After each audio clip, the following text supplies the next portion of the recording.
नमस्कार. आपण 180, 181 आणि 182 या 3 श्लोकांमध्ये सद्गुरू कसा नसावा असा विचार केला.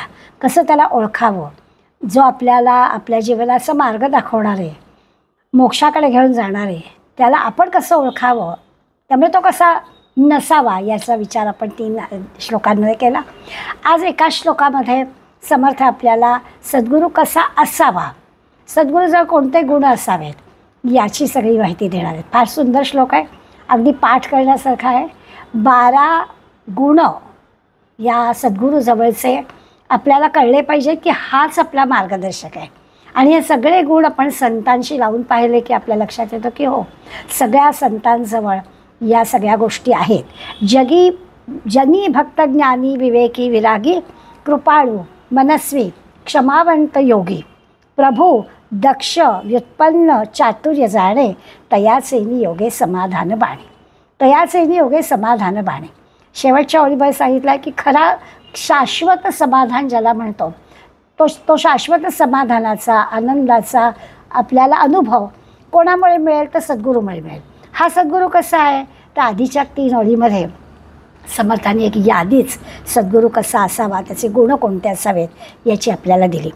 आता ज्या सद्गुरूच्या योगानं हे सगळं आपल्याला योगानं म्हणूया, त्याच्या संगतीनं म्हणूया, त्या संतांच्या सद्वचनांनी सद्ग्रंथांच्या अभ्यासाने म्हणूया, हे जे की आपल्याला शाश्वत असं समाधान लाभणार आहे ते समाधान बरं स्थिरावलेलं. म्हणजे अनंत गोष्टींनी आपल्याला समाधान मिळतं पण ते कायम टिकणारं नसतं. हे जे की आहे ते समाधान टिकणार आहे, शाश्वत आहे, स्थिर राहणार आहे.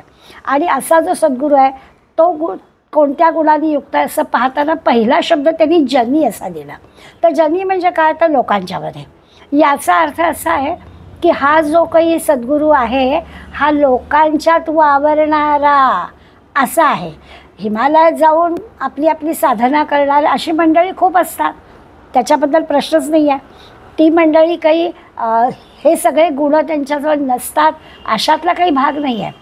ते खूप मोठी साधना करतात. ऋषी मुनी ज्यांना आपण म्हणतो त्यांच्यामुळे आपल्याला किती किती गोष्टी वेदांमध्ये ज्याचा उल्लेख आहे त्या मिळालेल्या आहेत. किती किती गोष्टींचं ज्ञान आपल्याला या ऋषीमुनींकडून मिळालेलं आहे, बरोबर. परंतु समर्थ ज्या सद्गुरूचं वर्णन करणार आहेत, सद्गुरूंचे गुण आपल्याला सांगणार आहेत, तो कसा आहे तो जनी म्हणजे लोकांमध्ये वावरणार आहे, लोकांमध्ये मिसळणार आहे, आपल्यासारखेच लौकिक व्यवहार करणार आहे. तुमच्या आमच्यासारखंच त्याचं म्हटलं तर जीवन आहे. आणि असं असणारा रानावनात राहणारा याचं वर्णन नाही केलेलं आहे. त्याचं जीवन वेगळं असतं, स्वैर असतं, जीवनमुक्त असतं. ते स्वतःमध्ये स्थित असतात, खूप मोठी साधना करणारे असतात. या साधू बैराग्यांबद्दल समर्थ आत्ता काही सांगत नाही आहेत. ते आपल्यांमध्ये म्हणजे अगदी थोडक्यात सांगायचं तर संतांबद्दल सांगत आहेत. संतांजवळ हे सगळे गुण आहेत, ते सद्गुरू आहेत. आणि या सद्गुरूंबद्दल या संतांबद्दल ज्या गुणांचा विचार आपल्याला करायचा आहे ते गुण आपण पाहणार. म्हणजे मी म्हटलं तसं की वनामध्ये राहणारे विधेय स्थितीत राहणारे जे आहेत खरोखर त्यांच्या परमोच्च त्यांची साधना ही परमोच्च कोटीची असते. त्यामुळे त्यांच्याबद्दल अत्यंत आदर मनामध्ये ठेवूनसुद्धा जनामध्ये वावरणारे जे संत आहेत. आधी ह्या जनी शब्दाबद्दल आपण नीट आपल्या मनातला किलबिश दूर करायचा की त्यांच्याबद्दल अत्यंत आदराचं स्थान आहेच. त्यांचा ज्ञानाचा उपयोग सामान्य लोकांना जरा कमी होतो. सामान्य लोकांना नक्कीच त्याचा उपयोग होईल, परंतु आपल्याला विचार करायचा आहे तुमचा आमचा सगळ्यांचा. म्हणजे समर्थ तुमचा आमचा सगळ्यांचा विचार करतायत. तर अशा सामान्य साधकाला कोणाचा उपयोग होईल तर त्याच्यासाठी ते म्हणतात की सामान्य साधकाला मार्गदर्शन होणार आहे तो जनामध्ये वावरणारा जो आहे त्या संताचा होणार आहे. तर त्यांच्याजवळ असणाऱ्या गुणांचं वर्णन सातत्यानं समोर असणाऱ्याच्याकडून आपण काहीतरी मार्गदर्शन घेऊ शकतो, म्हणून आपल्याला त्याचा विचार करायचा आहे. लगेच पुढला शब्द आहे जनी झालं भक्त ज्ञानी विवेकी विरागी. पहिल्या ओळीमध्ये 4 गुण सांगितले, भक्त सांगितला. आता ज्या सद्गुरूकडून आपण मोक्षाबद्दलचा सगळा विचार करणार आहोत, मुक्तीची वाटचाल करणार आहोत, तो स्वतः आत्मज्ञानी असलाच पाहिजे. त्यामुळे पहिलं जे तो भक्त म्हटलाय तर तो भक्त असला पाहिजे. आता भक्त असला तरी तो आत्मज्ञानी असला पाहिजे.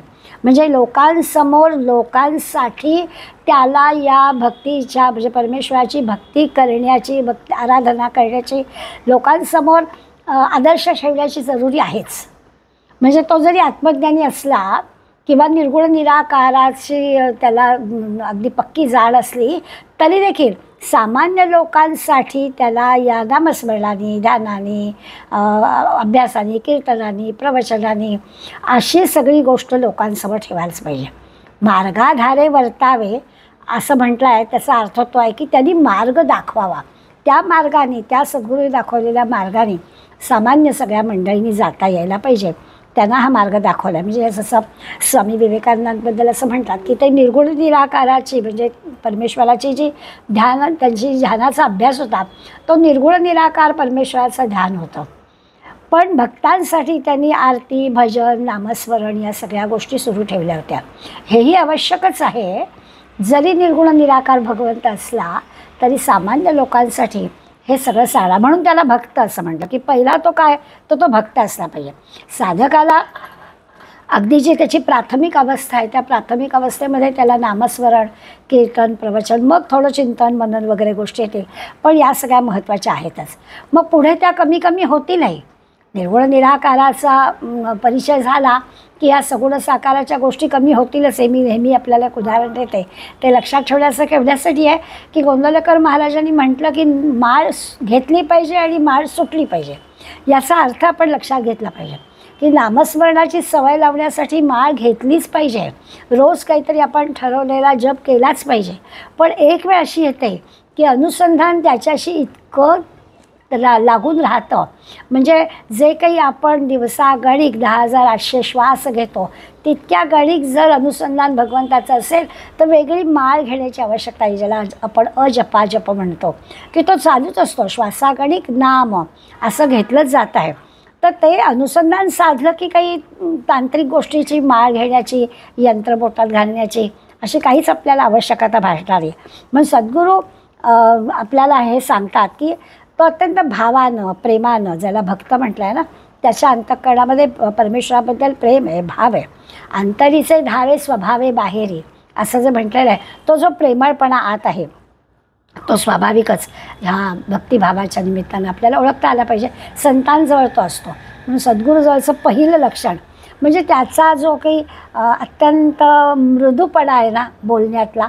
आता कितीतरी संतांच्या कितीतरी गोष्टी, प्रसंग आपल्या डोळ्यासमोर येतील की त्यांचं जे बोलणं मृदू आहे, दुसऱ्याला चटकन ते समजावं किंवा चटकन आपलंसं व्हावं, त्याला नीट गोड शब्दात सांगता यायला पाहिजे. भक्त निष्ठावान असायला हवा. आणि त्याच्यासाठी म्हणून हा सद्गुरू कसा, तर असा भक्त असावा, आचारसंपन्न असावा, स्वतः करणारा असावा. आपोआपच त्याचे जे शिष्य आहेत ते हे सगळं करतील. हा सगळा भाव सद्गुरूजवळ असला पाहिजे. आणि जसा की असायलाच पाहिजे. म्हणजे पहिला जो गुण आहे की तो भक्त असला पाहिजे. भले ज्ञानी आहे, ब्रह्मज्ञानी आहे, आत्मज्ञानी आहे, त्याला सगळं कळलेलं आहे, सर्व ठिकाणी सर्वत्र चर अचरामध्ये भगवंत भरलेला आहे हे अगदी पक्कंच कळलेलं आहे, तरी देखील सामान्यांसाठी तो भक्त असला पाहिजे. हा पहिला गुण सांगितला. दुसरा सांगितलं की ज्ञानी. आत्ता जसं मी ब्रह्मज्ञानी, आत्मज्ञानी म्हटलं तसा हा सद्गुरू साक्षात्कारी असला पाहिजे. याला सगळं नेमकं काय आहे ते कळलेलं आहे. ब्रह्मज्ञान झालेलं आहे, आत्मज्ञान झालेलं आहे, साक्षात्कार झालेला आहे. परब्रह्म काय आहे त्या परब्रह्माशी खऱ्या अर्थानं अनुसंधान त्याचं लागलेलं आहे. हे सगळं त्याचं आहे. त्याच्याजवळ हा गुण असला पाहिजे. कारण त्याचं असं आहे की तो स्वतः ब्रह्मानुभवी असला तरच तो ह्या शिष्याला मार्गाला लावेल ना. त्यामुळे समर्थांच्या लक्षात आलं की तो जसा भक्त असला पाहिजे तसं तो ब्रह्मज्ञानी, आत्मज्ञानी असला. नुसता भक्त असून पुरणार नाही. म्हणजे आत्मज्ञानी असला तरी भक्त असला पाहिजे आणि भक्त आहे तो आत्मज्ञानी पण असला पाहिजे. म्हणून लगेचचा शब्द समर्थांनी वापरला ज्ञानी, की तो ज्ञानी असला पाहिजे. कारण शेवटी आपल्याला मुक्तीचा, मोक्षाचा विचार करायचा आहे. सगळ्या ह्या दृश्य जगामध्ये असणाऱ्या प्रत्येक चर अचरामध्ये भगवंत आहे त्याचा परिचय करून द्यायचा आहे. त्याच्यासाठी तो आत्मज्ञानी असला पाहिजे. म्हणून दुसरा गुण सांगितला ज्ञानी. तिसरं सांगितलं भक्त, ज्ञानी, विवेकी. विवेकी म्हटलं, विवेक आपल्याला शब्द कळतो. आपण अनेकदा दासबोधाचा अभ्यास करताना विवेक म्हणजे निवड करणं असं म्हटलेलं आहे. आता ही जी निवड आहे तर अनेक गोष्टींमध्ये ना आपल्यासमोर द्वंद्वाच्या गोष्टी येतात. काय नेमकं करावं? नेहमी आपण वर्णन करतो to be not to be, हे करू का हे करू, असं आपल्याला सारखं वाटतं.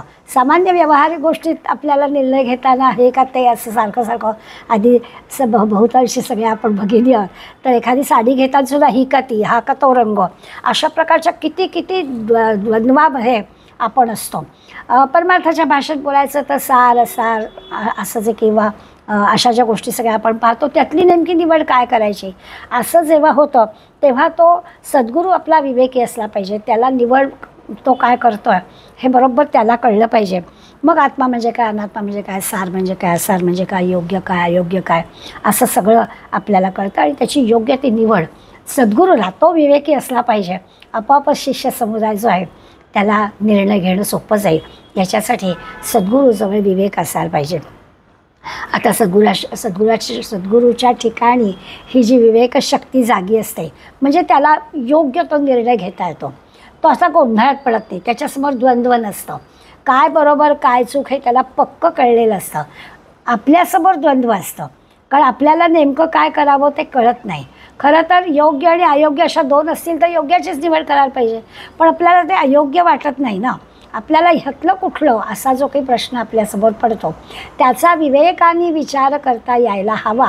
ही सगळी गोष्ट ह्या सद्गुरूजवळ असते. तो त्याचा जो विवेक ह्या गुण असतो आणि म्हणून त्याला तो द्वंद्वात अडकत नाही.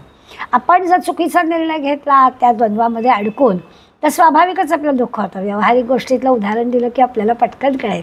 पावसाच्या सुरुवातीला छत्री विकत घ्यायची, दुकानात गेल्यावर एकदम 450 रुपये. मग मनात येतं की कशाला एवढे पैसे खर्च करायचे. बहुतांशी एकदा तरी सीझनमध्ये छत्री आपली विसरली जाते, हरवते. मग आपण साधीच घ्यावी. मग 150 रुपयाला पण मिळते, वर्षभर टिकली तरी बस झालं असा विचार करतो आपण. आणि मग विवेकाने ठरवतो हे का हे असं जे काही व्यवहारात ठरवतो त्याचे जे काही फायदे तोटे असतात ते आपण मनाशी विचार करतो आणि व्यवहारातला निर्णय व्यावहारिक माणूस बरोबर घेतो. तसं पारमार्थिक क्षेत्रात हा संत जो आहे, हा सद्गुरू जो आहे तो बरोबर निर्णय घेतो आणि त्याच्या निर्णयाप्रमाणे त्यांनी जो दाखवलेला मार्ग आहे त्यांनी जर आपण गेलो तर स्वाभाविकच आपलाही मार्ग सुकर होतो. असं विवेकाच्याबद्दल त्यांनी सांगितलं आहे. निरनिराळे धर्मग्रंथ, शास्त्रग्रंथ त्यांनी अभ्यासलेले असतात.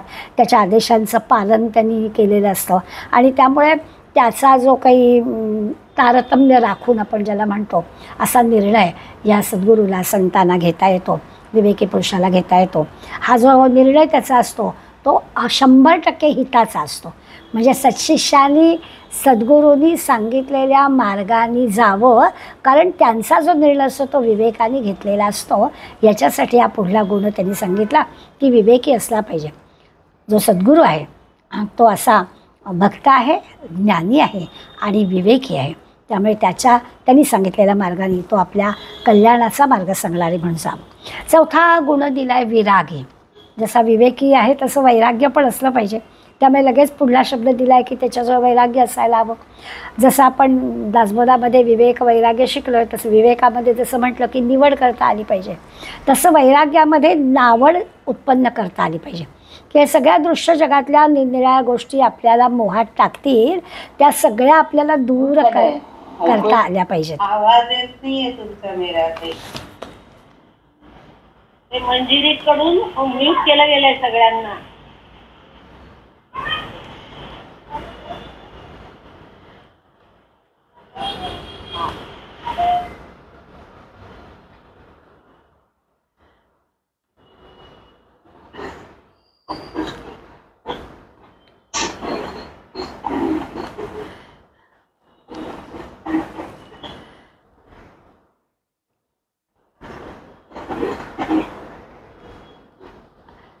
आता येतोय का आवाज?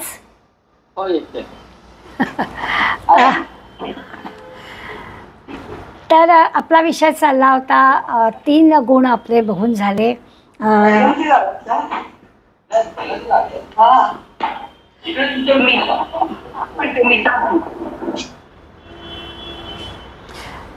सद्गुरूच्या ठिकाणी असणाऱ्या 3 गोष्टींचा आपण विचार केला की तो भक्त असला पाहिजे, तो ज्ञानी असला पाहिजे, विवेकी असला पाहिजे.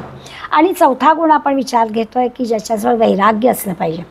आणि मग वैराग्य शब्दाचा अर्थ पाहताना आपल्याला या दृश्य जगातल्या मोह टाकणाऱ्या सगळ्या ज्या गोष्टी आहेत त्याच्यापासून आपल्याला नावड निर्माण झाली पाहिजे की त्या गोष्टी काही आपल्या हिताच्या नाही आहेत, हे आपल्याला कळलं पाहिजे. आपण सद्गुरूचे गुण पाहतोय, त्यामुळे सद्गुरूला हे बरोबर कळलेलं असतं. हा सद्गुरू जो वैराग्य धारण केला की विरक्त आहे, हा कुठेही या सगळ्या धन मान प्रतिष्ठा मान सन्मान याच्यामध्ये अडकणारा नसतो की माझं नाव कुठेतरी वर्तमानपत्रात आलं पाहिजे म्हणून मी काहीतरी करतोय, असा अंतःकरणात त्याच्या कधीच मनामध्ये भावसुद्धा त्याच्या येत नाही. असा अत्यंत निरासक्त ज्याला म्हणतो, किंचितही आसक्ती नसलेला असा जो आहे त्याचं आहे वैराग्य हा चौथा गुण यांच्याचा असतो. दुसरा म्हणजे तो अल्पसंतोष असतो. वैराग्य धारण केलेला असतो म्हणजे काय, जे आहे त्याच्यात तो अत्यंत समाधानी असतो. कुठल्या वस्तूंमध्ये व्यक्तींमध्ये तो गुंततच नाही ना, अलिप्तपणानं कुठे ममत्वामध्ये तो अडकत नाही. काही काही शब्द अगदी आपल्या लक्षात घेतले पाहिजेत, कारण आपण कुठे कुठे नेमके चुकतो ते आपल्याला बरोबर कळतं. तर सद्गुरू जो आहे तो ममत्वात अडकत नाही, अत्यंत निरासक्त बुद्धीनं प्रत्येक कर्म हिताचं जे आहे तोच ते करतं. म्हणजे अगदी साध्या शब्दात म्हटलं तर असलं तर असू दे, नसलं तर नसू दे, अशा प्रकारचं त्याचं. आणि त्यात पुन्हा आनंद. म्हणजे नसलं तर नसू दे, दुःख असेल तर काहीच त्याचा उपयोग नाही, पण जे जसं आहे तसं ते आनंददायी आहे असं ज्याला वाटतं तो हा वैराग्य धारण केलेला म्हणजे सद्गुरूचा चौथा गुण त्यांनी आपल्याला सांगितलं. खरं विरक्त ह्याचं व्यवहारामध्ये त्या त्या परिस्थितीमध्ये वेगवेगळ्या स्वरूपामध्ये ही विरक्त साधू मंडळी आपल्याला दिसतात. आपण संत मंडळींचा जर विचार केला तर आपल्याला असं वाटतं की अरे यांचा जो व्यावहारिक दिसतो आपल्याला म्हणजे बाह्यांग जे आपल्याला दिसतं ते जरा वेगळं आहे. जसं आपण नाथांच्या जनार्दन स्वामींचा विचार केला तर नाथांचे गुरु जे जनार्दन स्वामी होते ते म्हटलं तर सरकारी अधिकारी होते. स्वाभाविकच सरकारी अधिकाऱ्याचं जे बाह्यांग असेल ते त्या पद्धतीनं होतं. जसं जोग हे होते ना, जोग महाराज, त्यांच्याबद्दल असं म्हणतात की त्यांचं जे ताकदीचा गडी होता. म्हणजे महाराज जरी असले तरी त्यांचं शरीर एकदम बलवान होतं, त्यामुळे त्यांना लोणी भाकरी लागायची. तर असं पाहिलं की लोक काय म्हणतील, अरे ही काय हे विरक्तीचं लक्षण आहे का. तर ह्या बाह्यांगाच्या गोष्टी ज्या आहेत ना त्या फार पण लक्षात घ्यायचं नाही. मग कितीतरी आपल्याला प्रत्येक संतांना रंगनाथ स्वामी म्हणून समर्थांच्या कालावधीमध्ये होतं निगडीकर, रंगनाथ स्वामी निगडीकर यांचा जो एवढा थाट असायचा, किती दागिने घातलेले असायचे, किती लवाजमा बरोबर असायचा. तर मग हे वैराग्य आहे का, तर हो, यातला जो बाह्य उपचाराचा भाग आहे हा काही हवाच म्हणून त्यांनी घेतलेला नसतो. ते स्वाभाविकच असतं की त्या त्या परिस्थितीमध्ये वेगळ्या स्वरूपामध्ये ते वावरत असतात. त्यामुळे त्यांच्या बाबतीत आपल्याला असं दिसतं. जसं आपण म्हणतो की मीराबाई राजकन्या होती, जसं एखादा सुदामा असेल तो कृष्णाला पोह्याच्या कण्या घेऊन जाईल, पण मीराबाई राजकन्या होती, तिने 56 भोग न्यावेत ना कृष्णाला. अशा पद्धतीने विचार केला तर हे सगळ्या संतांचं वैराग्याचा विचार केला तर त्यांची एकच गोष्ट आहे, या सगळ्या वैराग्याच्या दृष्टीनं त्या सारख्याच आहेत. असं म्हणजे एखादा केवळ कमंडलू हातात घेतलेला, लंगोटी घातलेला असू दे, किंवा आत्ता म्हटलं तसं निगडीकरांसारखा सगळं वैभव संपन्न असणारा असू दे, दोघांचाही वैराग्याच्या दृष्टीने विचार केला तर ते सारख्याच योग्यतेचे आहेत असं कळेल. त्यामुळे संतांच्या या बाह्यांगावरून जायचं नाही, त्यांच्या वैराग्याचा विचार अशा पद्धतीने करायचा.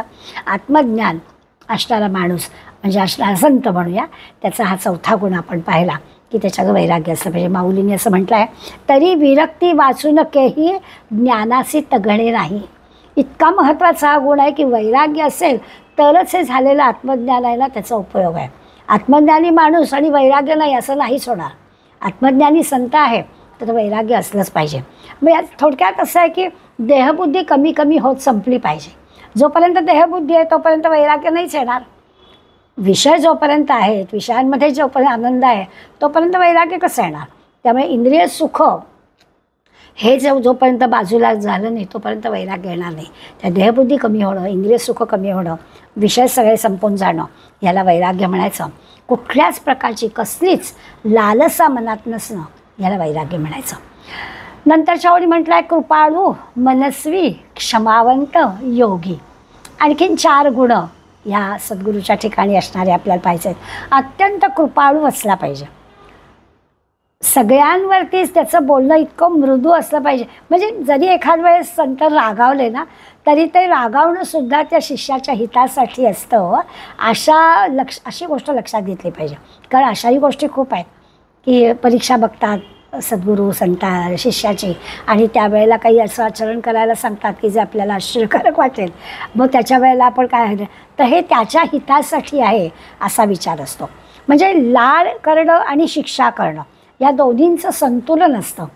हे जे प्रेमळपणा म्हटलं, कृपाळू असणं, त्या कृपाळूपणामध्ये दोन्ही गोष्टी आहेत. लाड पण करायचे शिष्याचे, आणि शिस्त लागण्यासाठी काही शिक्षा कधी करावी लागली, कठोर काही वागावं लागलं, तर तसंही सद्गुरूला वागावं लागलेलं.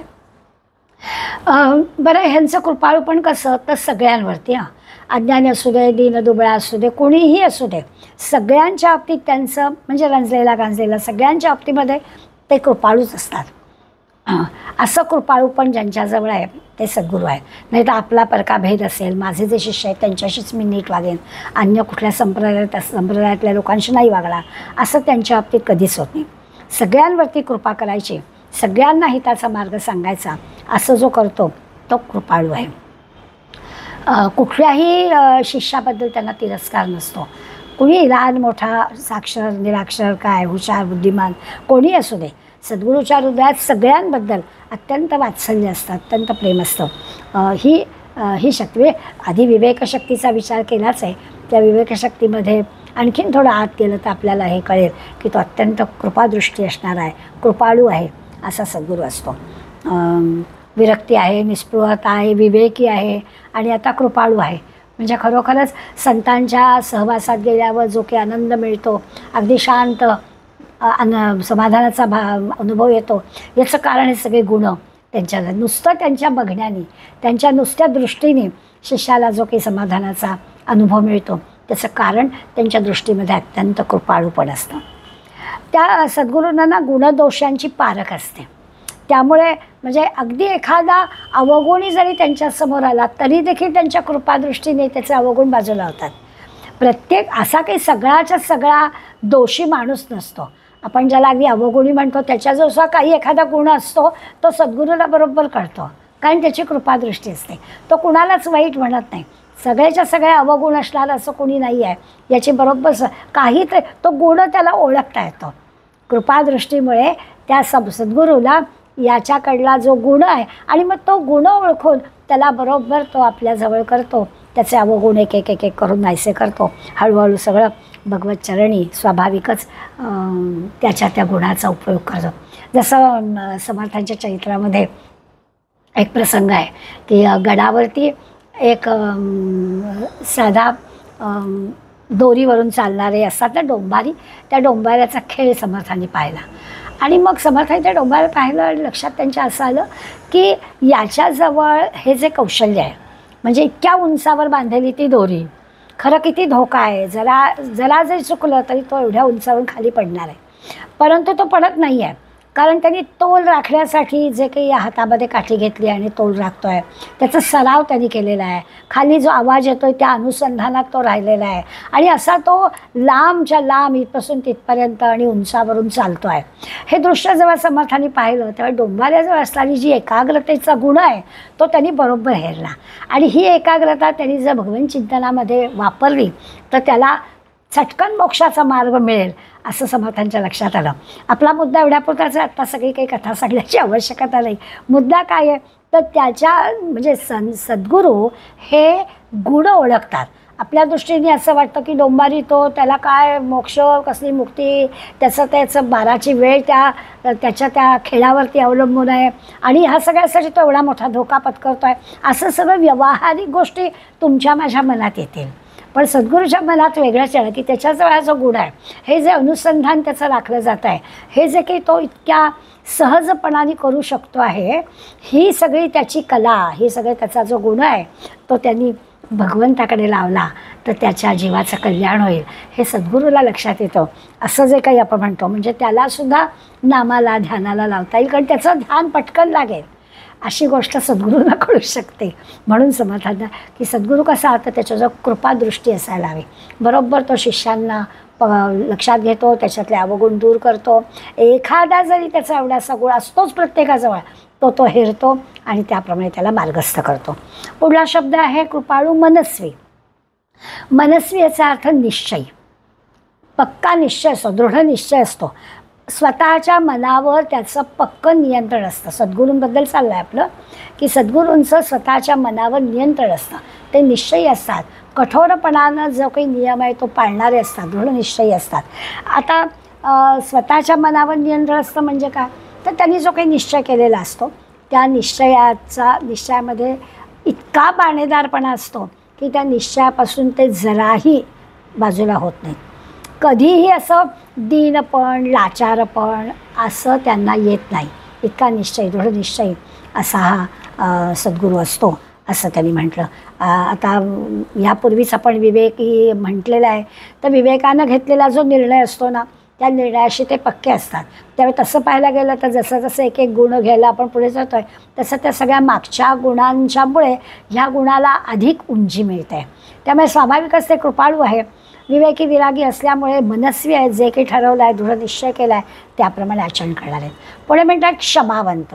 खरं आता कृपाळू शब्द झालेला आहे, कृपाळू हा गुण सद्गुरू जो असतो, पण आता परत क्षमावंत का म्हटलं, तर ते अत्यंत सोशिक असतात, क्षमाशील असतात.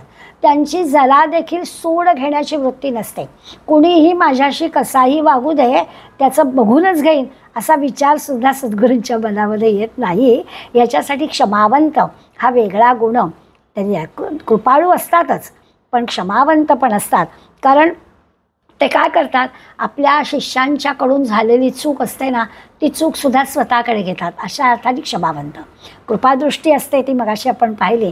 आता क्षमावंत असतात म्हणजे दुसऱ्याकडून झालेली चूक आहे ती आपल्याकडे घेतात आणि आपल्यातून ते घडलं असं म्हणतात, म्हणून तो क्षमावंत गुण त्यांच्याकडे असतो. मी कदाचित यापूर्वी उदाहरण दिलं असेल. मला कधी कधी काही उदाहरणं इतकी मनाशी पक्की असतात की ती तो विषय आला की सांगितल्याशिवाय राहत नाही आणि अगदी नावानिशी सांगावीशी वाटतात. आपल्या ठाण्यामध्ये शुभदा मराठे म्हणून एक आता 85 वगैरे वय असेल, सद्गुरू समर्थांच्या भक्त. आम्ही फार पूर्वी त्यांच्याकडे दासबोध वर्ग पण चालू असायचा आणि सगळ्या ज्या पत्रद्वारा दासबोध अभ्यासाच्या किंवा समर्थ विद्यापीठाच्या परीक्षा या सगळ्या त्यांच्याबरोबर आम्ही केलेल्या आहेत. त्यांच्या बाबतीमध्ये असं घडलं की त्यांनी त्या समर्थ विद्यापीठाच्या परीक्षेमध्ये पेपर लिहिला आणि त्यांचा ठाणे जिल्ह्यामध्ये पहिला क्रमांक आला होता. तसं त्यांना सज्जनगड मासिकामध्ये छापून पण आलं होतं. आणि मग सगळ्या जिल्ह्यांचा रिझल्ट लागल्यावरती सगळ्यांना ते काय जे काही सर्टिफिकेट दिलं जायचं त्याचा एक कार्यक्रम शिवथरघाडीमध्ये दरवर्षी व्हायचा. तो वर्षातनं एकदा उत्सवाच्या वेळेला कार्यक्रम व्हायचा, पण रिझल्ट जसे जसे लागतील तसे सज्जनगड मासिकात छापून यायचे आणि असं सगळं छापून आलं होतं. परंतु प्रत्यक्ष जो कार्यक्रम होता त्या कार्यक्रमाच्या वेळेला नजर चुकीने झालं असेल. असं असतं की अशा प्रकारचं काम करणारे जे कार्यकर्ते असतात ना, ते आपला कुटुंब, व्यवहार, नोकरी, उद्योग सांभाळून कामं करत असतात. त्यामुळे कधी कधी त्यांची होते चूक. तसं बहुधा घडलं असेल, परंतु ह्यांना पत्रच आलं नाही आणि मग कार्यक्रम झाल्याचं तर कळलं. मग त्यांना फार वाईट वाटलं. म्हणून शुभदाताईने माझ्या वडिलांना कळवलं की असं असं घडलं आहे. तर वडिलांच्या लक्षात आलं. आता हे कुठे शोधायचं, नेमकं कोण चुकलं, रिझल्ट कोणी फायनल तयार केला, सगळ्या जिल्ह्यातली रिझल्ट आणल्यानंतर का बघितलं गेलं नाही, शोध घ्यायचा झाला तर त्याला खूपच वेळ मोडला असता, लोकं दुखावली गेली असती. ज्याच्या हातून चूक झाली आहे त्याला वाईट वाटलं असतं. तर त्या चुकीला काही फारसं मोठं प्राधान्य न देता त्यांनी काय केलं की दोघंजणं माझे आईवडील आले, शुभदाताईंकडे गेले आणि शुभदाताईंना छान समर्थांची शाल भेट दिली, माहेरवाशीसारखी ओटी भरली साडी वगैरे देऊन. आणि मग असं सगळं त्यांनी केल्यावर शुभदाताई सहजपणे म्हणाल्या, बरं झालं जो कोणी रिझल्ट करण्यामध्ये चुकला ते, कारण माझ्याकडे तुम्ही प्रत्यक्ष आलात आणि असं माझा जो काही सन्मान केलात तो काही मला तसा मिळाला नसता. मुद्दा काय, तर कार्यकर्त्याच्या हातून एखादी चूक झाली तर ती चूक पदरात घेणं हे या सद्गुरूच्या ठिकाणी असं. म्हणून तो क्षमावंत, क्षमाशील असावं, क्षमावंत असावं. म्हणजे काय, तर अंतःकरणपूर्वक क्षमा करायची. कुणाच्या चुका झाली ते शोधत बसण्यामध्ये वेळ शक्ती खर्च करायची नाही, माणसं दुखवायची नाहीत. उलट ती चूक आपल्या पदरात घ्यायची आणि ती दुरुस्त कशी होईल, त्याच्यातून चांगलं कसं निष्पन्न होईल असं पाहण्याची वृत्ती या सद्गुरूंची असते. पुढला दिला आहे कृपाळू, मनस्वी, क्षमावंत, योगी. 8वा जो गुण दिला आहे तो योगी म्हटला आहे. हा शब्द अनेकदा गेला आहे आपल्याला युज धातू आहे, जोडणं असं त्याचा अर्थ आहे. आणि भगवंताशी जोडण्याचा ज्याचा स्वभाव आहे त्याला, म्हणजे सद्गुरू काय करतो, तो भगवंताशी जोडतो, स्वतःला जोडतो, शिष्यानाही जोडतो. म्हणजे शरीरानं जी काही कर्तव्य कर्म करायची ती करायची, पण मन मात्र भगवंताशी जोडायचं. असं जे की आहे त्याला योगी म्हणायचं. गीता जसं म्हणते योग हा कर्मसु कौशलम, तसं आहे की जे आता हे सगळं करता येत आहे, ठाऊक असतं, कौशल्यानं सांगणं म्हणजे योग आहे. सगळ्यांना सगळं माहिती असतं, पण सद्गुरूजवळ योगी आहे तो म्हणजे काय, तर तो हे सगळं आपल्या शिष्यांना कौशल्याने सांगतो, ओळखून सांगतो. कुणाला कसं सांगायचं हे त्याला बरोबर माहीत असतं. हे कौशल्यपणाला लावून तो हे सगळं सांगतो, म्हणून तिथे योग शब्द आला आहे. आणि मग सगळं कर्म ज्ञान भक्ती हे कुठलाही मार्ग असला तरी, कारण त्या प्रत्येकाला योग लावला आहे. कर्मयोग, ज्ञानयोग, काय भक्तियोग, ध्यानयोग, जे काही आहे त्याला योग शब्द लावलेला आहे. अशा सगळे जे काही योग प्रकार आहेत, या सगळे काही योग प्रकार एकाच व्यक्तीजवळ असण्याची आवश्यकता नाही आहे. कोणाजवळ कोणता मार्ग कोणत्या पद्धतीने त्याला सांगितलं तर ते बरोबर सद्गुरूंना समजतं आणि सद्गुरू त्याप्रमाणे करतात. आपण कोणत्या मार्गाने जाऊ शकतो हे ते शिष्याला बरोबर सांगतात. शिष्याची नेमकी कोणत्या मार्गाने जाण्यामध्ये प्रगती होईल हे त्यांना बरोबर माहीत असतं. पुढला शब्द म्हटला आहे कृपाळू, मनस्वी, क्षमावंत, योगी. आणि नंतरच्या ओळी म्हटलं आहे प्रभू, दक्ष, व्युत्पन्न, चातुर्य. तिसऱ्या ओळीमध्ये आणखीन 4 गुण दिलेले आहेत. प्रभू म्हटलं. आता प्रभू म्हणजे काय, तर प्रभू म्हणजे इंद्रियांचा स्वामी. हा जो सद्गुरू आहे हा तसं म्हटलं तर त्याच्या संप्रदायाचा नेता आहे, संघटक आहे, अनेक शिष्य त्याच्या भोवती आहेत. ह्या सगळ्या शिष्यांचं नेतृत्व त्याला करायचं आहे, म्हणून तो अत्यंत सामर्थ्यवान असा प्रभू, म्हणून त्याला प्रभू शब्द म्हटला. आणि मग प्रभूमध्ये तो जो नेता आहे तर त्याची सत्ता असणार त्याच्याजवळ, त्यामुळे तो सत्ता गाजविणारा पण आहे. पण सत्ता गाजवणारा आपण ज्याला वेगळ्या अर्थाने शब्द वापरतो तसं नाही, तर तो आपल्या शिष्यांचं लालन पालन करणारा आहे, चांगला सत्ताधारी आहे. सत्ताधारी म्हणजे आपल्याकडे सगळे अधिकार घेतलेत आणि मी म्हणेन तसं अशी वृत्ती असणारा नाही आहे. त्यामुळे सद्गुरूंच्या या प्रभू गुणामुळे सगळा संप्रदाय जो आहे त्यांचा, त्या संप्रदायाचं संरक्षण होतं, संवर्धन पण होतं. ह्या एखाद्या संप्रदायाचा सद्गुरू प्रभू आहे म्हणजे काय, तर त्या संप्रदायामध्ये अनेक मंडळी कशी येतात तर त्या संप्रदायाचं संवर्धन होणं, संरक्षण होणं हे ह्या गुणामुळे होऊ शकतं. सगळे जे संप्रदायातले सदस्य आहेत ते मोठ्या नियमानं, शिस्तीनं, संतांनी, सद्गुरूंनी सांगितलेल्या पद्धतीनं आचरण ठेवतात, कर्तव्यदक्ष असतात. कारण सद्गुरू हा त्यांचा प्रभू आहे. प्रभूंनी सांगितलेलं ऐकायचं. तिथे काय, कसं, कुठे काही शंका विचारत बसायचं नाही. सांगितलं आहे त्याप्रमाणे आचरण करायचं. आपण गोंदवलेकर महाराजांची गोष्ट नेहमी ऐकतो की त्यांच्या सद्गुरूंनी काय परीक्षा घेतली, खड्डा काय काढायला सांगितला, माती बाहेर काय काढायला सांगितली, तिथे फळी काय ठेवायला सांगितली, ते कोणाचं तरी पोर शेतामध्ये काम करण्या माणसाचं, त्या लहान पोराला काय त्या खड्ड्यात ठेवायला सांगितलं आणि तिथे वरती फळी टाकून माती टाकायला सांगितली, वरती फळी ठेवली आणि तिथे म्हणे रामनाम घे. आता हे शहाण्या कुठल्याही माणसाला करणं शक्य आहे का, परंतु सद्गुरूंवरती इतकी निष्ठा आहे आणि ते इतके प्रभू आहे की ते जे सांगतात ते करायचं. अशा पद्धतीनं शिष्य वागले तर सद्गुरू हा कसा असतो, तर शिष्याकडून काय नेमकं करून घ्यायचं, कधी परीक्षा असेल, कधी कठोरपण असेल, कधी प्रेमाने असेल, पण त्याच्या हिताचं असेल. आणि हा सद्गुरू नक्कीच आपल्याला या मार्गाला लावणारे अशी एक खात्री शिष्याजवळ असते. सद्गुरूजवळ हा गुण असला पाहिजे. अत्यंत कर्तव्यदक्ष, सांप्रदायिक असणारं जे काही कार्यक्रम असतात, असे उत्सव असतात, सण असतात, या सगळ्या सांप्रदायिक गोष्टी उत्तम रीतीनं करणारा आणि करवून घेणारा असा हा सद्गुरू असतो. म्हणून मग त्यांचे संप्रदाय वाढतात. हा झाला प्रभू. लगेचचा शब्द आहे दक्ष. दक्ष म्हणजे अगदी ज्याला आपण अलर्ट राहणं म्हणतो तसं सदैव सावध असलं पाहिजे. सद्गुरू हा सदैव सावध असतो, कर्तव्य तत्पर असतो, दक्ष असतो, सावध असतो. म्हणजे योग्य तो निर्णय योग्य वेळी योग्य पद्धतीनं तो घेतो. परिणामांचा बरोबर त्यांनी विचार केलेला असतो. आपल्या निर्णयाने काय होणार आहे याची त्याला पूर्ण कल्पना असते. तो निर्णय घेण्यासाठी पण तो सावध असतो, योग्य वेळी घ्यावा लागतो. याच्यासाठी सावध पण नसेल तर मग नीट कार्य होत नाही. सावधतेनं सगळं करावं लागतं. समर्थांचा तर हा फारच लाडका शब्द आहे. समर्थ फार दक्ष राहायला सांगतात. सद्गुरूपाशी हा गुण असायला पाहिजे. जो सावध असतो त्याचं स्वाभाविकच कार्य वाढतं असं आपल्याला दिसेल. नंतरचा शब्द आहे व्युत्पन्न.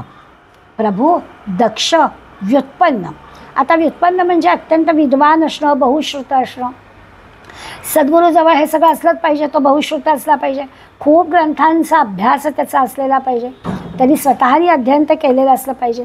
सगळ्या सद्गुरूंच्या आध्यात्मिक ग्रंथांचं अध्ययन म्हणजे संतांच्या आधीच्या मंडळींचं, जसं आपण समर्थांबद्दल म्हणतो की समर्थांनी स्वतः हाताने वाल्मिकी रामायणाची कथा लिहिली, अनेक ग्रंथ वाचले, काळाराम मंदिरात ते जात असत, तिथे अनेकांची कीर्तन प्रवचन ऐकत असत. असं जे की आपण सगळ्या संतांबद्दल म्हणतो त्याचा अर्थ त्यांनी काय केलं पाहिजे, तर आपली जी काही आध्यात्मिक याच्यासंबंधीची मतं तयार करायची असतात त्याच्यापूर्वी त्यांचं खूप सगळं वाचन झालेलं असलं पाहिजे, अनेक ग्रंथांचा ते अभ्यास केला पाहिजे, साधक बाधक चर्चा घडवून घेतली पाहिजे. जसं पुढे शिष्य जे काही विचार आले त्या शिष्यांचं समाधान करता आलं पाहिजे. त्यासाठी सद्गुरूंनी काय केलं पाहिजे, तर सद्गुरू व्युत्पन्न असला पाहिजे, अत्यंत बहुश्रुत असला पाहिजे. ह्या मार्गामध्ये ना भाबडेपणा समर्थांना मान्य नाही आहे. म्हणजे आपलं भाबडेपणाने कुणाच्या तरी सद्गुरूच्या ठिकाणी जायचं आणि त्यांचा अनुग्रह घ्यायचा, ही गोष्ट समर्थाला मान्य नाही आहे. म्हणून समर्थ म्हणतात आपण सद्गुरूजवळ व्युत्पन्न पण बहुश्रुत पण असलं पाहिजे. याचा अर्थच असा आहे की कुठे असा गबाळेपणा, भाबडेपणा समर्थाला मान्य नाही. सद्गुरूंच्या आणि शिष्यांच्या ज्या काही आध्यात्मिक संकल्पना आहेत त्या सगळ्या आध्यात्मिक संकल्पना सद्गुरूच्या स्पष्ट असल्या पाहिजेत, म्हणजे तो शिष्यांना सांगणार आहे. कुठे वैचारिक गोंधळ हा समर्थांना मान्य नाही. मत मांडताना इतकी सहजता आणि इतकी स्पष्टता असली पाहिजे, सोपं करून दुसऱ्याला आपलं मत मांडून सांगता आलं पाहिजे, त्याला समजेल अशा भाषेत सांगता आलं पाहिजे. समोरच्या माणसाला समजतच नाही आहे असं सांगितलं तर मग ज्ञान असून सुद्धा गोंधळ होतो. म्हणून ते सांगतात की तो व्युत्पन्न असला पाहिजे, सामान्य सहज भाषेमध्ये दुसऱ्याला कळेल अशा पद्धतीनं सांगता आलं पाहिजे. शब्द जंजाळात अडकणं हे काही योग्य नाही आहे असं समर्थ सांगतात. म्हणून व्युत्पन्न शब्दामध्ये या सगळ्या गोष्टी आल्या. शिष्य गोंधळून जातील असं सांगून काय फायदा. त्यामुळे तो व्युत्पन्न असला पाहिजे, बहुश्रुत असला पाहिजे, त्याच्या बोलण्यात सहजता असली पाहिजे. पुढला गुण दिला आहे चातुर्य. समर्थांनी दासबोधामध्ये तर 3 चातुर्य लक्षणांचे समास लिहिलेले आहेत. 14व्या दशकामध्ये एक 6वा समास आहे आणि 15व्या दशकात पहिला आणि 6वा असे 2 असे एकूण 3 चातुर्य लक्षणाचे समास समर्थांनी सांगितले आहेत. आणि इथे पण सद्गुरूच्या जवळ असणारे गुण सांगताना चातुर्य हा गुण सांगितलेला आहे. चातुर्यात असं आहे की माणसाची पारख असली पाहिजे. सद्गुरूंना माणसाची पारख करता आली पाहिजे. म्हणजे व्यवहार चातुर्य तर असलं पाहिजेच.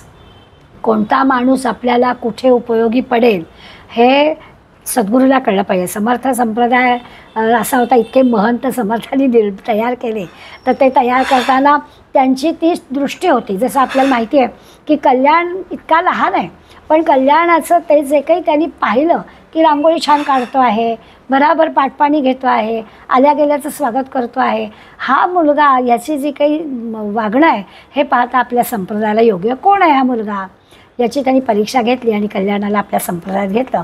असं पाहिलं की लक्षात येतं की ते जे चातुर्य आहे, माणसं ओळखणं, याच्यामध्ये चातुर्य असं. नुसती संप्रदायामध्ये भाऊगर्दी जो येतोय त्याला घेतला आहे असं नाही केलं आहे.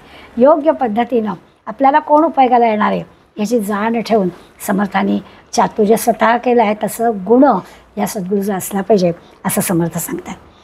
सद्गुरूजवळ जसं हे वागलं जसं आपल्या स्वतःच्या बोलण्यात चालण्यातलं पण चातुर्य असलं पाहिजे. म्हणजे आपल्याजवळ बोलण्यातलं चातुर्य असेल तर सामान्य लोक आपल्याकडे येतील आणि चांगल्या मार्गाला आपण लावू त्यांना. त्यामुळे बोलण्यातलं चातुर्य सुद्धा त्यांच्यात असलं पाहिजे. शिष्यांना समाधान मिळेल, शिष्यांना आवडेल अशा गोष्टी पण सद्गुरूंनी सत्शिष्याला सांगितल्या पाहिजेत, तर त्याला समाधानाची प्राप्ती होईल. त्यामुळे तयासनी योगे समाधान बाणे अशी पुढली ओळ दिलेली आहे. तर असे सगळे जे गुण आहेत 4-12 हे असतील तर त्या सगळ्या गुणांनी समाधान बाणेल, ऐकणाऱ्याला समाधान मिळेल. अशा 12 गुणांनी युक्त असणारा सद्गुरू मिळाला तर स्वाभाविकच शिष्याच्या ठिकाणी समाधानाचा अनुभव मिळेल. हे सगळे गुण आवश्यक आहेत. मगाशी म्हटलं असं की समर्थांना जराही गबाळे पण मान्य नव्हतंच. भक्त असा गबाळा असून चालणार नाहीच, म्हणजे सद्गुरू असा गबाळ असून चालणार नाही, शिष्य असा गबाळ असून चालणार नाही. म्हणजे असं आहे की कुठेही असा कठोरपणा, वृक्षपणा नको आहे. कृपाळू असायलाच हवा, आता सगळे शब्द जर आपण पाहिलं तर कळतो, कृपाळू पाहिजे पण दुबळा नको, मनस्वी हवा आहे पण असं ताठर हेकेखोर नको, किंवा क्षमाशील असला पाहिजे, तिरसट असता कामा नाही.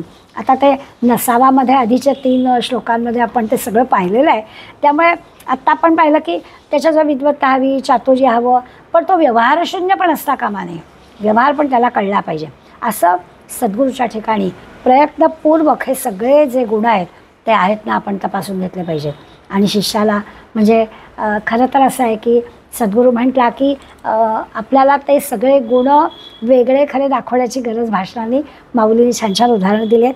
ते म्हणजे समजा एखादं कमळ फुललं तर फुललेल्या कमळाच्या ठिकाणी प्रसन्नता, सौंदर्य, सुगंध आपोआप आलंच. एक कमळ फुललं की हे सगळे गुण आलेच. छान छान उदाहरण किंवा दूध असा शब्द म्हटलं की त्याचं शुभ्रता, माधुर्य हे आपोआप आलंच. तसं सद्गुरूच्या बाबतीत आहे की सगळे गुण आलेच. असा विचार केला तर आपल्याला सद्गुरू या एका शब्दामध्ये हे सगळ्या 10 गोष्टी येतील असं होईल. बरं, या सद्गुरूच्या सहवासात येणाऱ्या शिष्याला जे हवं आहे ते मिळणार. त्यांनी गंगेचं उदाहरण आपल्याला दिलं आहे की गंगा नदी उगम पावते आणि तिचा जो काही परिसर आहे त्या सगळ्या परिसरामध्ये जो ज्याचा जसा हेतू असेल, जो स्नान करायला आला असेल तर त्याला एक निर्मलतेचा आनंद मिळेल. छान स्नान केल्यावर त्याला तो अगदी पवित्र झालो आपण असं आपल्याला वाटेल. जो खऱ्या अर्थानं तप्त त्रस्त झालेला असेल तर त्याला शीतलता प्राप्त होईल. जो तहानेनं व्याकुळ झाला असेल तर त्याची तहान भागेल. असं ज्याला जे हवं आहे ते गंगा देते, तसं ज्याला जे हवं आहे ते सद्गुरू देईल. अशा पद्धतीनं या सद्गुरूचं वर्णन केलं आहे. त्याच्याकडे येणाऱ्या प्रत्येक शिष्याला जी काही गोष्ट हवी आहे ती देण्याचं मोठं कौशल्य या सद्गुरूजवळ असतं. मग शिष्याने पण नीट विचारपूर्वकच पाऊल टाकलं पाहिजे. शिष्य पण जर सेवाभावी असेल, शिष्य पण जरा मृदू असेल, जिज्ञासू असेल, अगदी नम्र असेल तर स्वाभाविकच त्यालाही या सद्गुरूच्या या सगळ्या गुणांची चांगली पारख होईल आणि अशा शिष्याला योग्य तो मार्ग पण होईल, चांगला अभ्यास त्याचा होईल. त्यांनी आणखीन पण एक गोष्ट केली पाहिजे की असं असलं पाहिजे इतका मोकळेपणा की आपल्या मनात काही शंका आली तर ती शंका सहजपणानं सद्गुरूला विचारता आली पाहिजे. परिप्रश्नेनं सेवया, सेवाभाव असायला हवा, नम्रता असायला हवी, पण त्याला शंका पण मनातल्या विचारायला हरकत नाही. सद्गुरूंना विचारावं, सद्गुरूंनी छान त्याच्या सगळ्या शंकांचं निरसन करावं आणि मग तो जो काही सद्गुरू आणि शिष्याचं जे अनन्यपण होईल त्या अनन्यपणाने स्वाभाविकच असा सद्गुरू आणि असा सत्शिष्य अशी जोडी मिळाली तर कल्याण आणि समर्थ यांच्यासारखी उदाहरणं आपल्याला मिळतील. पण ते कसं असलं पाहिजे तर एखादा रोगी वैद्याकडे गेला की त्याने हातचं काही ठेवायचं हे सगळं प्रामाणिकपणानं सांगितलं पाहिजे त्याला. म्हणजे मग त्याच्या जे काही रोग आहे त्याला औषध नीट दिलं जाईल. सगळं त्याच्याशी मोकळेपणा असतं. तसं सद्गुरूकडे सत्शिष्य गेला की त्यांनी मोकळेपणानं सगळं काही सांगावं. आळस, कंटाळा, चंचलता ह्या गोष्टींना दूर ठेवलं पाहिजे. सत्शिष्यांनी ह्या पण गोष्टी लक्षात केली पाहिजे. आपल्या आजच्या श्लोकामध्ये काही त्याचं वर्णन नाही पण ते तुमच्या आमच्यासाठी आहे. आपण सगळे दुर्गुण बाजूला ठेवले पाहिजेत. आळस, कंटाळा गेला पाहिजे, चंचलपण आपलं गेलं पाहिजे, प्रसन्न आणि सातत्य या 2 गोष्टींनी अशा या 10 गुण असणाऱ्या सद्गुरूंच्या ठिकाणी आपण गेलो तर या सद्गुणाची म्हणजे सद्गुरूंची आणि सत्शिष्याची छानपैकी जोडी जमेल आणि खऱ्या अर्थानं दोघांचंही भलं होईल. पुढल्या वेळेमध्ये आता झालं सद्गुरू कसा नसावा सांगून झालं, कसा असावा याचे 12 गुण सांगून झाले. आता अशा सद्गुरूकडून काय जाणून घ्यायचं. आता आपल्याला सद्गुरू ओळखता आला, कळलं आपल्याला 12 गुण जिथे आहेत तो सद्गुरू आहे. आता आपल्याला त्याच्याकडून काय घ्यायचं हे आपल्याला कळलं पाहिजे. म्हणून समर्थ पुढल्या श्लोकामध्ये आपल्याला सांगतायत, नव्हे तेची झाले नसे तेची आले, कळो लागले सज्जनाचे बोले. सज्जनाचे बोले म्हटलं, अनुर्वाच्य जे वाच्य वाचे वदावे, मना संत आनंद शोधित जावे. संतांकडे आनंद शोधायला जायचं आहे. त्यामुळे आता त्यांनी असं म्हटलं की काय कसं काय जाणून घ्यायचं. कळलं आहे आपल्याला सद्गुरू कोण आहे, कळलं आहे. त्याच्याकडून आपण हे कसं सद्गुरूकडून जाणून घ्यायचं, काय नेमकं जाणायचं असा विचार करून या श्लोकामध्ये समर्थ आपल्याला सांगतात की आपल्याला काय होतं, आपल्याला ना सवय काय आहे की आपल्या इंद्रियांच्या द्वारे जे काही आपण पाहतो ऐकतो ते आपल्याला कळतं. ही आपली सवय आहे. दृश्य जगातल्या गोष्टींचं आकलन व्हायचं असेल, आपल्याला काही अनुभव यायचा असेल, काही प्रत्यय घ्यायचा असेल, तर आपण इंद्रियांच्या द्वारा विचार करतो. माझ्या मनाला कळलं असं फार तर म्हणू, माझ्या बुद्धीला कळलं असं फार तर म्हणू. पण ज्ञानेंद्रिय काय किंवा कर्मेंद्रिय काय यांच्या सहाय्यानं आपल्याला या सगळ्याची जाण होते. आता इथे आपल्याला मुळाशी जायचं आहे ना, म्हणजे आदितत्व जे आहे किंवा ब्रह्म ज्याला म्हणतो त्या ब्रह्मापर्यंत जायचं आहे ना. त्याचं वर्णन कसं केलं आहे, तर त्याचं वर्णन निर्गुण, निराकार, काय अखंड, अव्यय, काही दाखवता येते, व्यापक आहे, सगळीकडे भरलेलं आहे, अनादि आहे, असं सगळं त्याचं वर्णन केलं आहे. मग आता अशा सगळ्या वर्णनांनी बरं त्याला काही नाम नाही, त्याला काही रूप नाही, त्याला काही देता घेता येत नाही, त्याला काही दाखवता येत नाही. मग त्या बुद्धीच्या मनाच्या पातळीवर काही त्याची ओळख होणार नाही. त्या बुद्धीच्या मनाच्या सामर्थ्याच्या पलीकडे या ब्रह्माची सगळी झेप आहे. त्यामुळे मग ते त्यांनी म्हटलं तसं अनिर्वाच्य किंवा अवर्णनीय आहे, त्याचं काही वर्णन करता येत नाही. हे आपण अनेकदा पाहिलं की वेद पण नेती नेती म्हणतं, त्याचं वर्णन काही केलं जात नाही. आता असं जरी असलं तरी सद्गुरू ईश्वराच्या रूपामध्ये किंवा या दृश्य जगातल्या या सगळ्या सृष्टीच्या स्वरूपामध्ये ते ब्रह्म व्यक्त करतं. म्हणजे काय, आता 12 गुण आपण सद्गुरूचे पाहिले आणि आता आपल्याला पाहायचं आहे असं की सद्गुरूकडून आपल्याला आता काय जाणून घ्यायचं, तर आपल्याला ब्रह्म जाणून घ्यायचं आहे. जे दिसत नाही, ज्याचं वर्णन करता येत नाही, ते आपल्याला जाणून घ्यायचं आहे. आणि संत आपल्याला असं सांगतात, तुकाराम महाराज म्हणतात विष्णुमय जग असं त्यांनी म्हटलं आहे. म्हणजे काय, तर सगळीकडे हा विष्णू भरलेला आहे ना, सगळं जग कसं आहे तर विष्णुमय आहे, सगळीकडे भगवंत दिसला पाहिजे. मग ते सांगतात आपल्याला. आणि मग जर का जग आहे ते जग मला दिसतं आहे माझ्या इंद्रियांना, मग त्या माझ्या इंद्रियांना दिसणारं जग हे सगळं भगवंतमय आहे.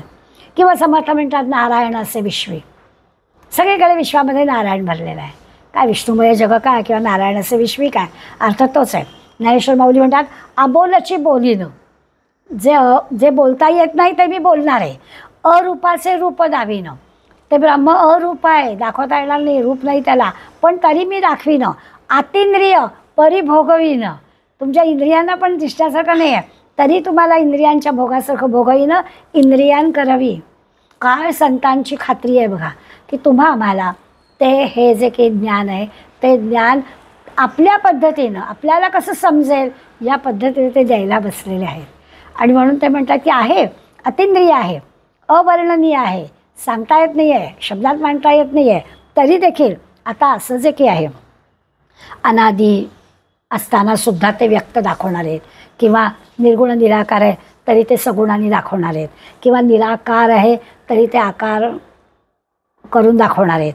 असं म्हणजे थोडक्यात असं आहे की ज्याला आपण चैतन्य असं म्हणतो, तो जो साक्षात्कार आहे ब्रह्माचा, तो आपल्याला संतच फक्त करून देणार आहे अशी खात्री देतात. असा जो 12 गुणांनी युक्त असणारा सद्गुरू आहे, त्या सद्गुरूंच्या सत्पुरुषांच्या संतांच्या उपदेशातून हे आपल्याला कळणार आहे. आपण थोडा विज्ञानाचा जर आधार घेतला तर आपल्याला पहिली जी वेळ नव्हेतेची झाले नसेतेची आले याचा अर्थ समजून घेता येईल. नव्हेतेची झाले म्हणजे काय, जे मुळातच नाही आहे. आपण ब्रह्माबद्दल विचार करतो आहे आणि दृश्य जगाबद्दल विचार करतो आहे. ब्रह्म आहे पण दिसत नाही, दृश्य जग दिसत आहे पण आपल्याला ते ब्रह्म नाही. म्हणजे दृश्य जग हे खोटं आहे, जे दृष्टम तद नष्टम, ते नाश पावणार आहे असं जे की आपण म्हणतो आहे. मग आता नव्हेतेची झाले नसेतेची आले, जे मुळातच नाही आहे तरी देखील ते व्यक्त होत आहे, त्याचे गुण व्यक्त होत आहेत. या विज्ञानाच्या ह्याच्यातून आपल्याला एक कळू शकेल. आपण असं पाहतो की पाणी आहे, हे पाणी कसं तयार होतं तर म्हणे H2O. पाणी हे मूलद्रव्य आहे आणि हे H2O म्हणजे हायड्रोजन आणि ऑक्सिजन हे त्याचे संयोग आहेत. आता हायड्रोजन म्हटलं तर ज्वलनशील आहे म्हणजे तो पेटतो, ऑक्सिजन जो आहे तो ज्वलनाला मदत करतो. असं जरी असलं तरी याच्या संयोगाने तयार होणारं पाणी जे आहे ते पेटतही नाही आणि पेटवीतही नाही, उलट विझवतं. आता नव्हेतेची झाले नसेतेची झाले, जे नव्हतंच ते झालं आहे किंवा जे झालं आहे ते मुळात नव्हतंच. याचा अर्थ विज्ञानाच्या उदाहरणाने पण कळेल. अनंत उदाहरणं वरदानंद भारतीने आपल्या या श्लोकाचं निरूपण करताना सांगितलं आहे. ते म्हणतात की सोन्याचे अगदी सूक्ष्म सूक्ष्म कण जर आपण पाहिले तर ते तपकिरी रंगाचे असतात.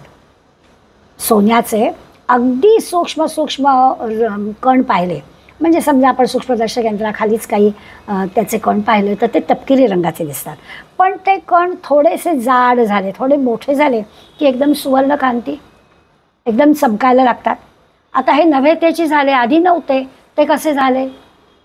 दृश्य जगामध्ये सगळीकडे ईश्वर भरलेला आहे. आम्हाला दृश्य जग दिसतं, संतांना तिथेच ईश्वर दिसतो. अशा पद्धतीनं ह्या ओळीचा अर्थ लक्षात घेता येईल. कळो लागलं तर हे कसं कळेल? नव्हे त्याची झाले, नसे त्याची झाले, कळणार कसं? विज्ञानाच्या उदाहरणात आहे बाबा, खरंच आहे. पाण्यामध्ये हायड्रोजन ऑक्सिजन आहे आणि त्याच्याबरोबर सगळे उलट गुणधर्म पाण्यामध्ये आहेत. हे कळलं आम्हाला. नव्हे त्याची झाले, नसे त्याची आले, बरोबर आहे. आणि हे कळो लागे सज्जनाचे नियोगे. जसं पाणी आणि H2Oचं आपल्याला शास्त्रज्ञानांनी कळवलं आणि आपण ते मान्य केलं, तसं सज्जनांच्या योगाने, संतांच्या योगाने हे ब्रह्मसुद्धा आपल्याला कळेल. जे दिसत नाही आहे, अनिर्वचनीय आहे, पण ते आहेच आहे. आपण जिवंत असल्याची, चैतन्य असण्याची जी खूण आहे, ते चैतन्य दिसत नाही आहे, पण ते आपल्यामध्ये आहेच आहे. हे आपल्याला संतांच्या सहाय्यानं कळेल. कळो लागले सज्जनासेनी बोले, असं समर्थ सांगतात. सत्पुरुषांच्या संवादातून या ब्रह्माचं ज्ञान आपल्याला होऊ शकतं. मुळात निर्गुण निराकार असणारं हे जे ब्रह्म आहे, जीव जगत जगदीश्वर, या पद्धतीनं ते आपल्याला म्हणजे हे सगळं जग त्यांनीच नटलेलं आहे हे आपल्याला ओळखता येतं. आता हे समजण्यासाठी ना निरनिराळ्या मंडळींनी निरनिराळ्या पद्धतीनं सांगितलं आहे. त्याला या शास्त्राच्या भाषेमध्ये वाद असं म्हणतात. मग वाद काय? तर कोणी अजातवाद सांगतो, कोणी विवर्तवाद सांगतो, कोणी द्वैतवाद, अद्वैतवाद, द्वैताद्वैतवाद, अनंत प्रकारच्या संप्रदायांनी अनंत प्रकारच्या वाद, म्हणजे आपल्या आपल्या संप्रदायाने सांगितलेली मतं प्रत्येकाने मोठ्या आग्रहाने मांडलेली आहेत. सगळं म्हणजे जे मूळ सत्य समजावून घ्यायचं आहे, ते सत्य समजावून घेण्यासाठी अनेक लोकांनी अनेक मार्गांनी ते सत्य शोधलेलं आहे. म्हणजे जसं असतं ना की एकाच गावाला जायचं आहे, कितीतरी मार्ग, त्या गावाला जाण्याचे मार्ग कितीतरी, किंवा वाहनं कितीतरी असतील, ज्याला जे जमेल त्यांनी त्या वाहनाने जावं, जायचा मार्ग एकच. किंवा निरनिराळी, समजा एखादं गणित सोडवायचं आहे तर गणित सोडवण्याच्या अनंत पद्धती असतील, प्रत्येकाला जी सोपी वाटते तो ती घेईल, असं होऊ शकतं. आपल्या घरातलं उदाहरण द्यायचं तर गहू एकच असतो, पण त्या गव्हाचे अनेक प्रकार आपण करतो. खाद्यपदार्थानं तर काय म्हणतात तसं विविध प्रकार करता येतात, पण मूलद्रव्य जे आहे ते एकच आहे. असं जे आपण पाहतो तसं एकाच याचं आहे की एकच ब्रह्म, ते शोधण्याचा किंवा ते समजून सांगण्याचा अनंत मंडळींनी अनंत पद्धतीने केलेला आहे प्रयत्न, आणि तो त्यांच्या दृष्टीने तो यशस्वी झालेला आहे. मग हे ब्रह्म समजवण्याचे जे अनेक मार्ग आहेत, ते सगळे मार्ग जे आहेत ते विवेकी मंडळी जी आहेत ती मंडळी समजून घेतात. हे संत मंडळी काय आहेत ती समजून घेतात. ती म्हणतात की हे सांगण्यामध्ये म्हणजे मतमतांतरं जी असतात ना, ह्याच्यामध्ये एक बुद्धीचं कौशल्य म्हटलं तर बुद्धीचं कौशल्य, ज्याच्याजवळ हे सांगण्याचं कौशल्य असतं, जो हे चांगल्या पद्धतीने सांगू शकतो, तेच बरोबर आहे असं मानण्याचं काही कारण नाही आहे. जाणते जे लोक असतात ते लक्षात घेतात की ही प्रत्येकाची एक एक विचार प्रणाली आहे, ज्याला जे पटतं ते त्याला मान्य करावं. कुणी असं माझंच बरोबर आहे आणि फक्त मीच सांगतो हेच बरोबर आहे असं मानण्याचं काही कारण नाही आहे. समजावून घेण्याच्या प्रत्येकाच्या पद्धती वेगळ्या असतात. यथार्थ ज्ञान ज्याचं त्याला झालेलं आहे तो आपापल्या पद्धतीने समजावून देतो. ती जी काही प्रक्रिया आहे, आपल्याला जे काही एक जी पद्धत बरोबर वाटते, ज्या पद्धतीनं आपल्याला हे कळलेलं आहे असं वाटतं, ती पद्धत आपण हे करावी. त्याला स्वाभाविक समर्थ सामोपचारी समन्वयाच्या भूमिकेतून समर्थ वर्णन करतात. अगदी ज्ञानेश्वरांचं पडलं. ज्ञानेश्वरांनी म्हटलं, फोडून शब्दांचे अंतर वस्तू दाखवी निजसार. निरनिराळ्या लोकांनी निरनिराळ्या पद्धतीनं ती वस्तू, याचा अर्थ ब्रह्मवस्तू, ती दाखवलेली आहे. तेची गुप्त माहेर अनाथांचे, आणि ते ज्या पद्धतीने दाखवलेलं आहे त्या पद्धतीने समजून घ्यायला हरकत नाही, पण हेच बरोबर आहे असं हे का असण्याचं काही कारण नाही आहे. म्हणून समर्थ पण सांगतात, कळू लागले सज्जनासेनी बोले. तर सज्जन माणसं जे सांगतायत त्या माणसाच्या सांगण्याने कळतं. म्हणून सद्य सज्जनाचे बोल ऐकावेत. ते काय सांगतायत ते तत्त्व समजून घ्यावं. फार विद्वानांच्या पंडितांच्या वाटेला जाऊ नये, कारण ते आणखीन मतांतरांमध्ये आपल्याला ढकलतात आणि आपला गोंधळ होतो. ते संत काय सांगतात ते ऐकावं. शिष्याला त्याच्या पद्धतीनं संत समजावतात. त्या शिष्याला कोणत्या पद्धतीने समजावलं की कळेल हे बरोबर सद्गुरूला कळतं, संतांना कळतं, त्याप्रमाणे ते कळतात. संतांची भाषा पण सोपी असते, आत्ता म्हटलं तसं समन्वयाची असते, सगळ्यांना समजून घेत ते करतात. आणि स्वाभाविकच त्या जीवाची संतांच्या वात्सल्यामुळे, संतांच्या सांगण्यामुळे आध्यात्मिक प्रगती होते. अगदी जरी अनिर्वाच्य जरी असलं तरी ते त्याला कळून येतं. मग तुकारामाची गाथा असू दे, दासबोध असू दे, ज्ञानेश्वरी असू दे, हे जे काही अनिर्वचनीय जे ब्रह्म आहे त्या ब्रह्माची ग्रंथांच्या सहाय्यानं ते साधकाला ओळख पटवून देतात. हळूहळू मननानं, चिंतनानं या अनिर्वचनीय ब्रह्माचं आकलन होण्याचं सामर्थ्य प्राप्त होतं, संतांमुळे प्राप्त होतं. म्हणून संत वचनांचं चिंतन मनन करावं असं समर्थ सांगतात. आता हा सांगितलेला जो आदेश आहे किंवा समर्थांचं मत आहे हे निष्ठेनं पाळलं पाहिजे. आपला एखादा करून नाही होणार, त्यामुळे संत मार्गदर्शन करतायत, बरोबर आहे. ब्रह्म शोधण्याचा मार्गही आपल्याला मिळेल संतांच्या सानिध्यात राहिलं तर. पण तरी देखील संतांच्या सद्गुरूंच्या मार्गदर्शनानं ती जी काही वाटचाल करायची आहे ती वाटचाल करताना सातत्य ठेवायला हवं. सातत्याने सहज केलं, चिंतन मनन केलं, रोज केलं तर हे कळेल. त्यामुळे साधकांनी वाटचाल कशी करायची ते लगेच पुढल्या श्लोकामध्ये आपल्याला येणारच आहे. आता म्हटलं तसं की साहित्यिक आहेत, पंडित आहेत, विद्वान आहेत, तत्त्ववेत्ते आहेत, या सगळ्यांचे ग्रंथ वाचून गोंधळ निर्माण होण्याची शक्यता आहे. म्हणून समर्थ स्पष्टपणानं सांगतात की केवळ संतांचं वाङ्मय वाचावं, कळलं नाही तर परत परत वाचावं, पण संतांचं सांगणं कळेल. साहित्यिकांचं, तत्त्ववेत्यांचं सांगणं कळणार. संत जे लिहितात ते सगळ्यांच्या हिताचं असतं. बोलले जे अर्णव पियुषाचे, अमृत देतात ते, त्यामुळे ते कळणारच. यासाठी म्हणून आधी सद्गुरू कसा नसावा ते श्लोक आपण पाहिले, मग सद्गुरू कसा असावा त्या सद्गुरूंच्या गुणांचं वर्णन करणारे श्लोक पाहिले. मग ते सांगता सांगता आता कळलं आपल्याला सद्गुरू असला पाहिजे, तर तो अशा सद्गुरूकडून आपण नेमकं काय जाणून घ्यावं यासाठी म्हणून समर्थांनी आपल्याला, सत्शिष्याला किंवा तुम्हा आम्हाला कोणत्या मार्गाने आपण जावं ते आपल्याला सांगितलं. आता एवढं सगळं झाल्यानंतर त्याची जी मार्गदर्शनाची वाटचाल आपल्याला करायची आहे त्याच्यासाठी साधना कशी करावी, आपण नेमकं काय करावं, जे सांगितलेलं आहे ते आपल्याला समजावं यासाठी आपण काय करायला हवं याच्यासाठीचा विचार सांगणार आहेत ते आपल्याला पुढल्या श्लोकात कळेल. धन्यवाद.